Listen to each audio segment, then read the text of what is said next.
Sejam muito bem-vindos para mais um vídeo do canal Mínima Ideia. Meu nome é Ítalo e hoje vamos aqui mais uma vez dar prosseguimento à história do UCM, que tá grande, viu? Tá grande, a quarta semana seguida. Mas a gente já passou da metade, já estamos quase encerrando, porque hoje falaremos sobre a história do UCM parte 4.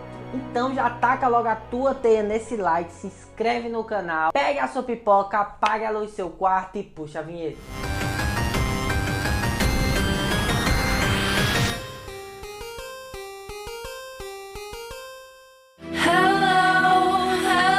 Na década de 90 a gente vê que tinha uma família de soviéticos infiltrados nos Estados Unidos que estavam fazendo uma missão lá de investigação mesmo, né, para os soviéticos. E dentre eles tinha a nossa pequena, ainda pequena, Natasha Romanoff. E quem estava nessa missão junto com ela, fazendo um papel de uma família, mas que eles não eram família, era o Alexei, a Helena e a Melina. E quando eles são descobertos, eles têm que fugir para Cuba. E lá em Cuba é quando a Natasha e a Helena, que também era como se fosse a irmã da Natasha, tem que passar pelo processo onde elas passam a vida sendo tratadas para ser uma viúva. Que elas, no caso, viram viúvas negras, né?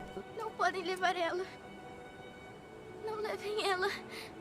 Ela só tem 6 anos. Logo em seguida acompanhamos a nossa querida Natasha Romanoff, já grande, já nos tempos atuais, assim, não tão atuais, já que a história se passa um pouco depois de Guerra Civil. E a gente vê que a Natasha tá fugindo do chato do General Ross e ela tá até escapando ali bem, porém um dia ela é atacada por um maluco chamado Taskmaster, que é como se fosse um robôzão soviético que caça as viúvas negras. Só que ela percebe que o Taskmaster não tava atrás dela, ele tava assim atrás de uma parada que tava na maletinha dela. E ela consegue fugir do cara junto com a maletinha e ela pensa numa parada meio assim, peraí, essa maleta quem me deu foi a Helena, a irmã dela, né? Então ela vai até a Helena e pergunta por que o cara tava atrás dessa maleta, o que é que tinha nessa maleta. E a Helena explica pra Natasha o seguinte: o Dreykov não morreu, ele ainda está vivo e ele está controlando as outras viúvas. E essa parada que tinha na maleta era como se fosse um antídoto que conseguia recuperar as mentes da viúva. E a Helena estava nessa missão de recuperar a mente das viúvas. Aí você deve estar se questionando, esse Ítalo tá falando grego, eu não tô entendendo nada do que ele tá falando. Bom, gente, vamos lá explicar parte por parte. Primeiramente, quem é esse Dreykov?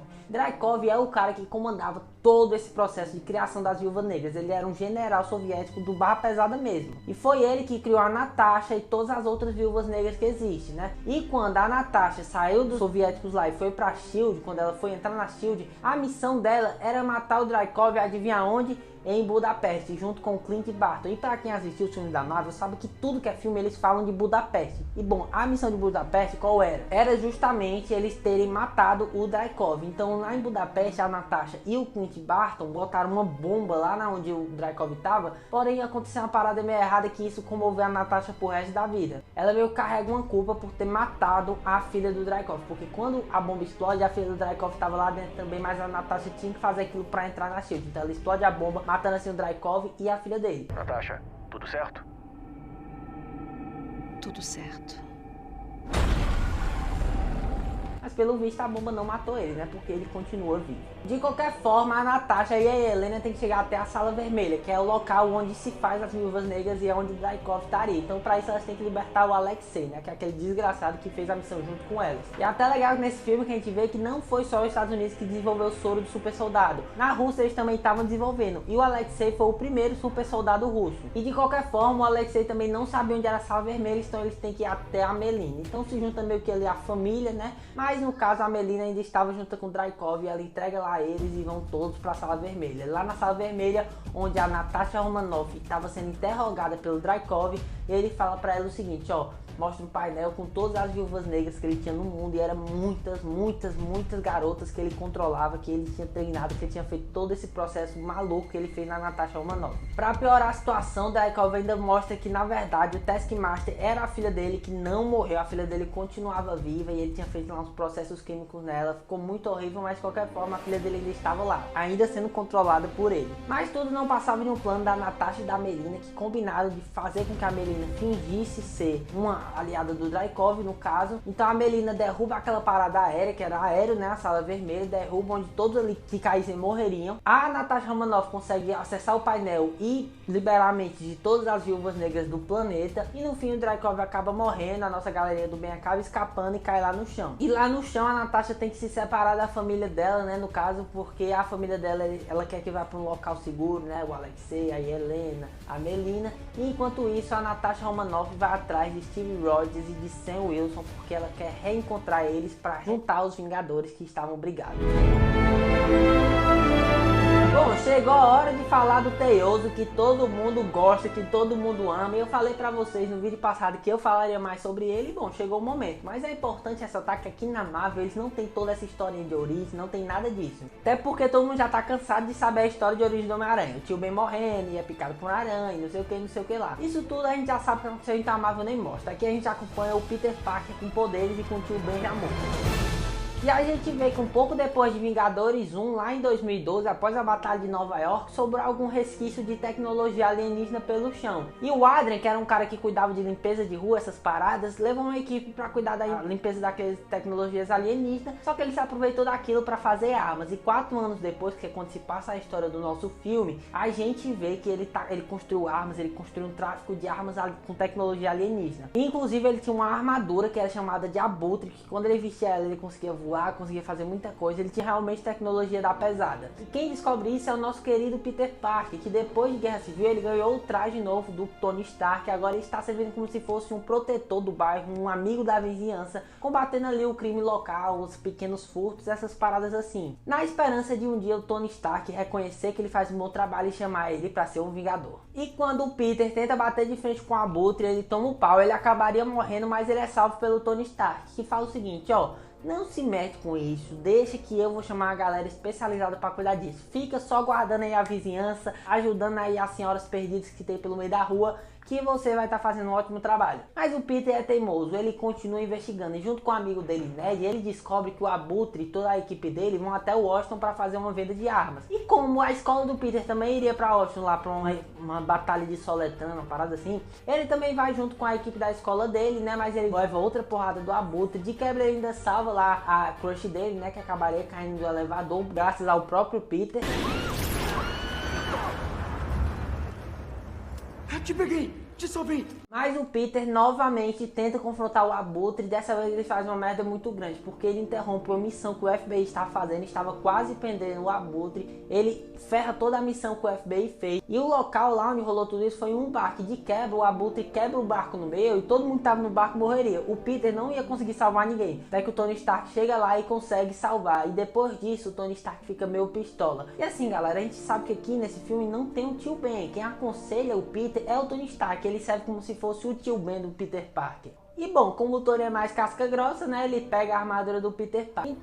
Não. É assim que vai funcionar. Não, por favor, Me Sr. devolve. Stark, o senhor não entende, é tudo que eu tenho, eu não sou ninguém sem um uniforme.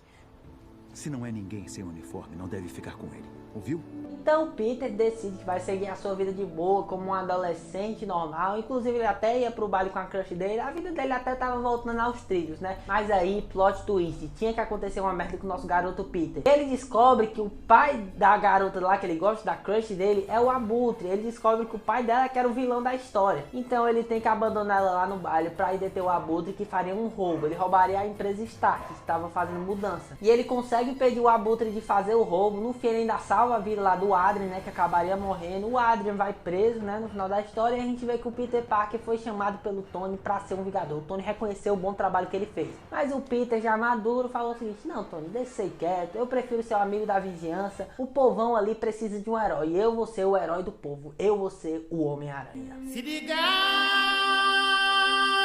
Há muito tempo um meteoro de vibrânio atingiu um local da África, cerca de mais de 1000 anos atrás. E lá, né, nessa região onde caiu o meteoro, meio que o meteoro foi onde caiu muito vibrânio, nessa região caiu muito vibrânio, e vocês sabem que vibrânio é o material mais poderoso que existe na Terra, quem sabe até no espaço. E bom, aquela região ficou abundante de vibrânio, e não somente isso, o vibrânio alterou a vegetação do local, então meio que formou ervas, umas paradas, umas plantas que quem consumisse ficava com poderes extremamente fortes. E naquela região tinha 5 tribos que brigavam, que viviam em conflito, mas quando um cara toma daquela erva, ele tem uma visão, e ele vê que na verdade essas 5 tribos tinham que se unir para proteger aquele vibrânio, e ele seria o rei dessas 5 tribos. Ele seria o rei de Wakanda, que é assim que se chamaria esse local, e ele seria denominado o Pantera Negra. E assim foi por gerações e gerações. A Wakanda se escondeu sempre do mundo, ninguém sabe que o Wakanda existe. A galera acha que a Wakanda na verdade é um país pobre, um país de terceiro mundo, mas a gente vê que não é bem por aí, porque na época que a gente acompanha, a gente vê que a Wakanda é o lugar mais tecnológico do mundo, tem uma ciência extremamente avançada, armas muito poderosas, o local é extremamente tecnológico, é muito avançado mesmo. E para melhorar a situação, eles ainda têm a menina mais inteligente do planeta, eles têm o ser humano mais inteligente do planeta com eles lá, que é a Shuri. Inclusive é mais inteligente até que o Tony Stark. E também a gente conhece as Dora Milaje, que são guerreiras extremamente poderosas, que são elas que são como se fosse o exército de Wakanda. Mas o que rola aqui nesse filme é que a gente vê que agora o rei é o T'Challa, né? Já que o T'Chaka morreu lá em Guerra Civil. Então agora a gente tá vendo como é que tá sendo pro T'Challa ser coroado o rei de Wakanda. E aqui a gente tá vendo que ele tá querendo capturar aquele Ulysses Klaue, aquele traficante de vibrante que a gente viu lá em A Era de Ultron. E ele até consegue fazer isso, inclusive com a ajuda do Ross. Mas não é aquele general Ross chato do caramba que a gente viu nos outros filmes. É um outro Ross, também agente da SHIELD, mas é um Ross legal. Mas mesmo assim, mesmo com o Ulysses Klaue capturado, ele é libertado por um cara chamado Killmonger, um wakandano. Ele também era wakandano e estava ajudando o Klaue para libertar lá a traficar vibrânio. E bom, quem é esse Killmonger? Esse Killmonger é filho do N'Jobu, que era irmão do T'Chaka, ou seja, ele era tio do T'Challa. E ele foi morto lá mais ou menos na década de 90 porque ele estava ajudando o Klaue a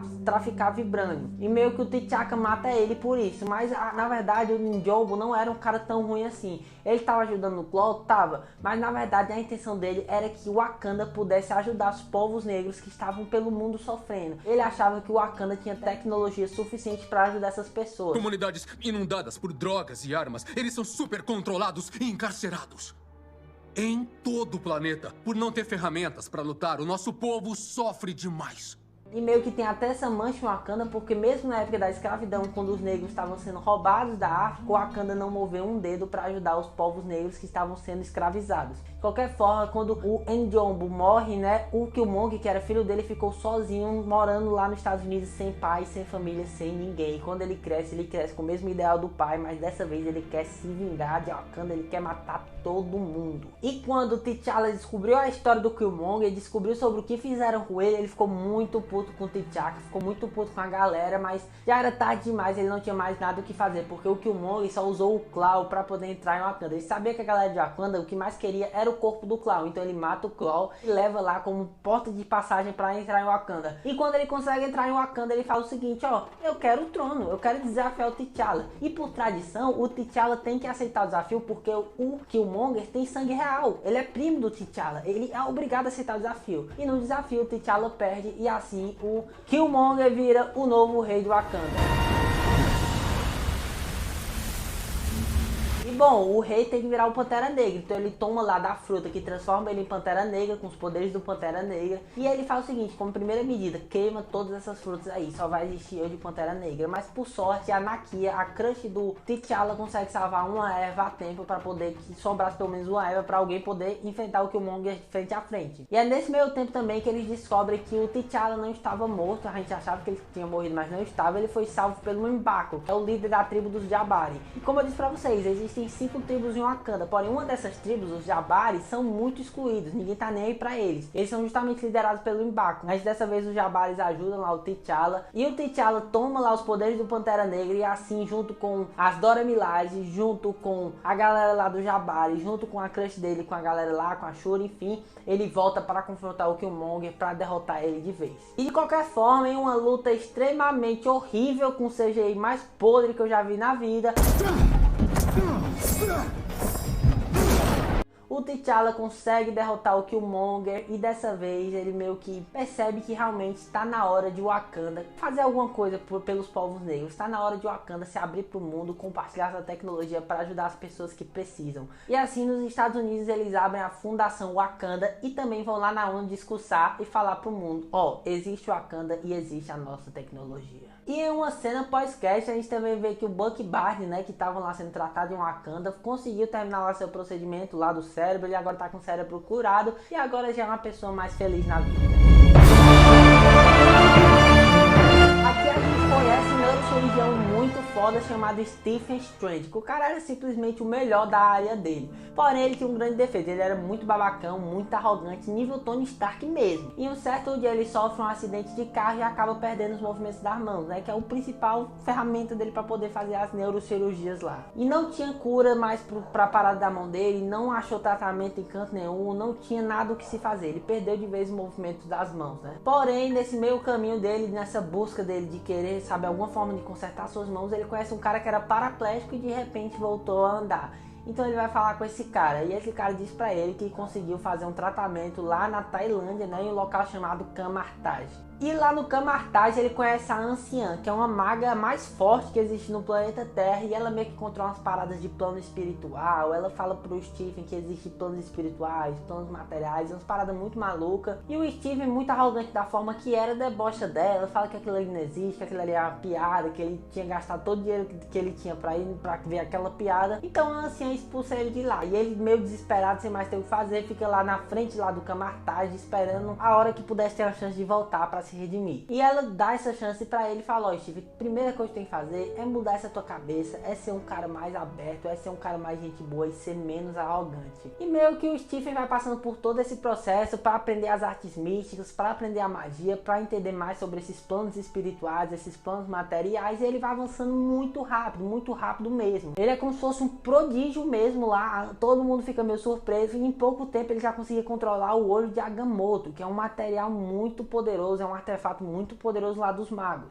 E não só isso, galera, o mais legal desse olho de Agamotto é que ele conseguia controlar o tempo, tanto fazer o tempo avançar quanto fazer o tempo retroceder. E claro, dentro dele era guardado uma joia do infinito, sem muito questionamento, é a joia do tempo, né? De qualquer forma, nesse meio tempo a gente também descobre a história do Kaecilius, nosso querido Mads Mikkelsen, né? E a gente descobre lá que ele, na verdade, também era um aluno prodígio da Anciã, ele era um cara que tinha muitos talentos, porém ele achava a morte um insulto, ele achava que o tempo era como se fosse o escravizador da raça humana, ele achava um insulto o tempo passar, ele achava um insulto que as coisas acontecessem, que as coisas fluíssem. Ele queria viver na eternidade, ele queria que tudo fosse para sempre, que não existisse morte. E para isso ele queria libertar um monstro, o Dormammu, que era um monstro que vivia em uma dimensão negra, que é uma dimensão onde não existe tempo, tudo lá é eterno. Porém a dimensão negra meio que tem umas paradas que não seriam muito legal. E esse Dormammu, ele gosta de comer realidades, ele se alimenta de realidades, ele se alimenta do tempo, ou seja, tudo, se o cara liberasse o Dormammu ia comer tudo. E realmente o Kaecilius consegue fazer isso, ele mata a Anciã, não faz pouca coisa, ele mata a Anciã e consegue libertar o Dormammu, e assim o mundo acabaria, tudo acabaria. Lógico que não, porque Stephen Strange estava lá para salvar o dia, e ele faz um poder muito do bizarro, ele consegue fazer um loop. A única forma que ele conseguiu, ele pensou para salvar o mundo seria fazer um looping temporal e torturar o Dormammu eternamente até ele desistir de comer a Terra. Foi basicamente isso que o Stephen Strange fez. Então ele começa a barganhar com o Dormammu, fica fazendo um loop eterno, e o Dormammu fala o seguinte: não, tá bom, eu desisto, você fica aí com a Terra e eu fico aqui com a minha dimensão.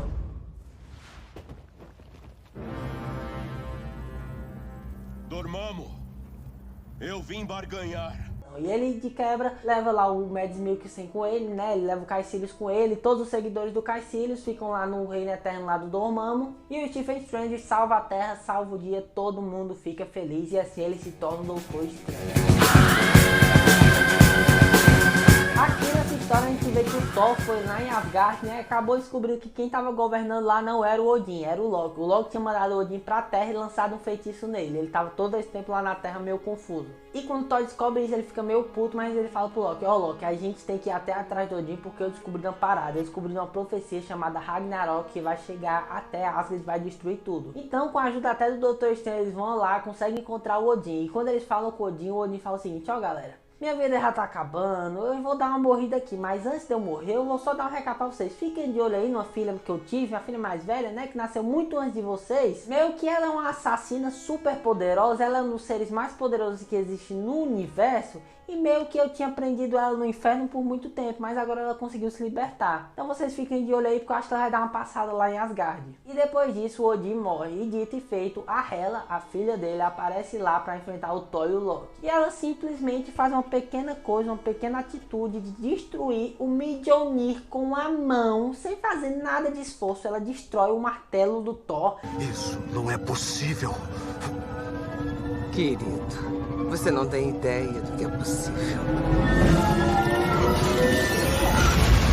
E depois, quando o Thor e o Loki estão tentando voltar lá pra Asgard usando o Bifrost, a Hela também consegue, destrói lá a parada, mandando eles dois pro espaço, e ela chega em Asgard, onde ela chega lá e já chega assumindo o trono, matando geral que discordasse dela. E após ser atacado lá pela Hela, os dois vão parar em um planeta chamado Sakaar. Inclusive nesse planeta o Thor acaba lutando com o Hulk.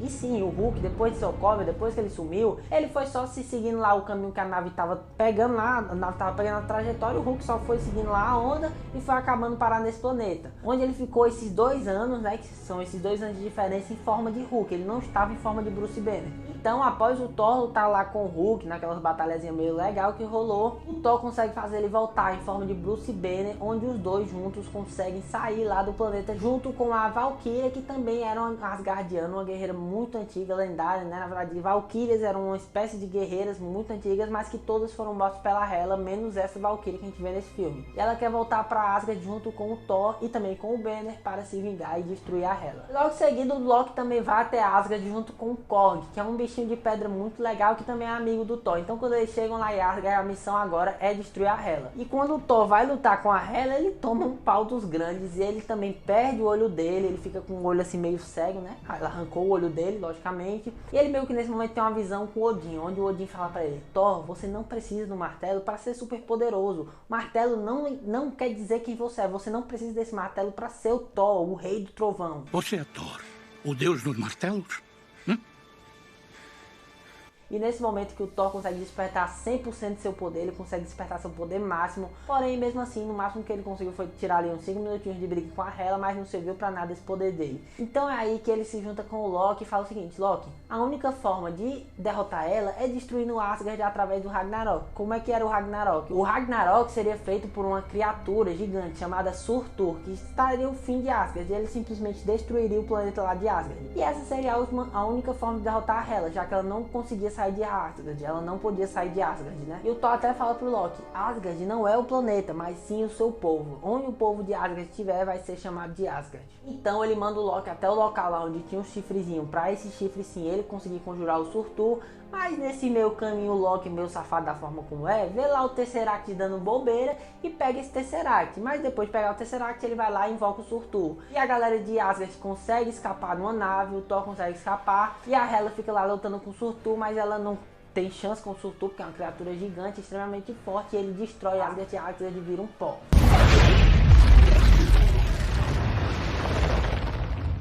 Bom, o Thor estava agora em uma nave, todo o povo de Asgard em uma nave, eles tinham que ir em busca de um novo lá. Mas, gente, o Loki fez merda. Ele pegou o Tesseract. Todos sabemos o que tem dentro do Tesseract, né? Uma joia do infinito. Quem é que estava caçando a joia do infinito? Ele mesmo, Thanos, que decidiu agir. Como a gente viu lá no final de Vingadores 2, ele falou que agora era a hora que ele ia começar a agir. Então, realmente começou a agir. E no final do filme, a gente vê que a nave do Thanos está de frente com a nave de Asgard. E ele quer essa joia do infinito.